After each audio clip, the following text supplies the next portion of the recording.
Merhaba dil severler. Bugün Almanca wandern fiiline bakıyoruz. Hazır mısınız? Haydi başlayalım. Wandern, yürüyüş yapmak veya dolaşmak anlamına gelir.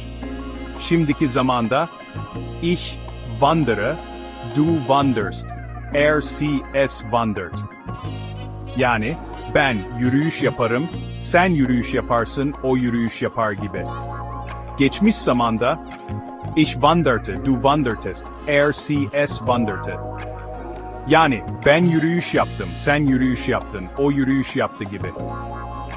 Gelecek zamanda ise ich werde wandern, du wirst wandern, es wird wandern. Yani ben yürüyüş yapacağım, sen yürüyüş yapacaksın, o yürüyüş yapacak gibi. Kolay değil mi? Şimdi yeni Almanca bilginizle arkadaşlarınızı etkileyin. İyi öğrenmeler.